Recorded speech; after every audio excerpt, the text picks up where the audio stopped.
So, my name is Norbert Lehmann. I'm the owner and CEO of Lehmann Audio, a company which has been concentrating on high-end audio equipment for over 30 years now.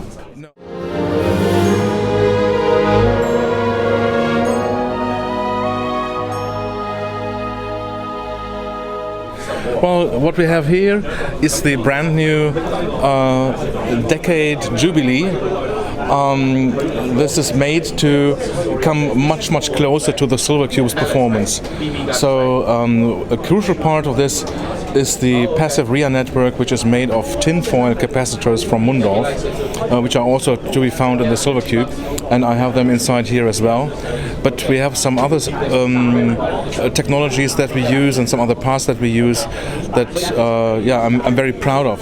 For example, we have a 4-layer board so that we can put the ground layers on the outside, so top and bottom, and have the signal layers in between to better protect the very sensitive phono signals from outer influences.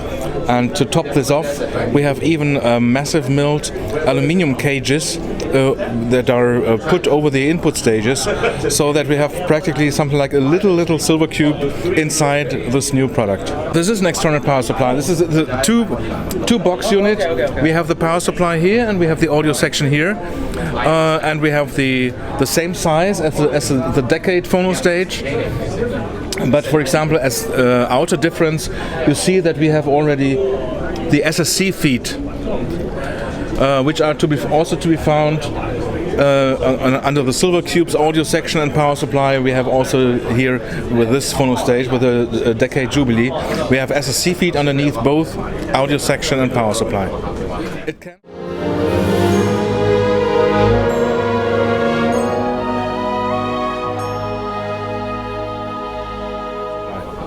It can handle, or it can supply up to 60 dB of gain, and therefore is absolutely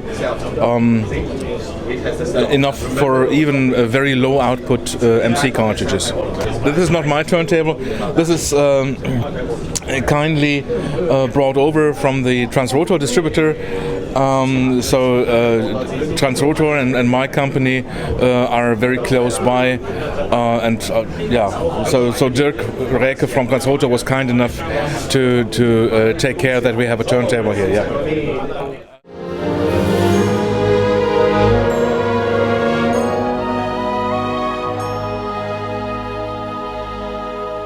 So we have here the linear USB 2, which on the digital side can handle up to 384 kilohertz, 32 bits through an XMOS interface, and then we have a very, I would say, top-notch D2A converter, where we put more effort and more money into the analog reconstruction filter than we put into the digital chipset. So we have the XMOS plus an ESS DAC chip, but the silver mica capacitors in the filter that comes after the DAC chip are even more expensive, and so we have, I think it's 8 capacitors were made of silver mica, and they cost an arm and a leg. So also with the linear USB 2, this was the first amplifier where we have been using the what I call low Z copper technology, where we have an extremely low impedance on the circuit board for the signals, and this results in even better measurement performances. But it's also sonically very audible. So anybody who has listened to our products before was stunned by the step up in performance when he tried the new one already. And there's a very famous mastering studio in Germany which chose after 1 year test to go for my headphone amps. And the way they did it was they used headphone amps to create masters with the use of the headphone amps, and after they had the masters, they tried these masters in other setups to see how it was, how good they could really rely on what they heard before.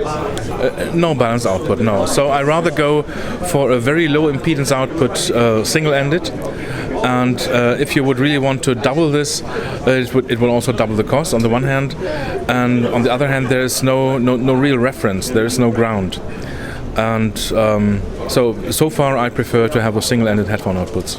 Thank you.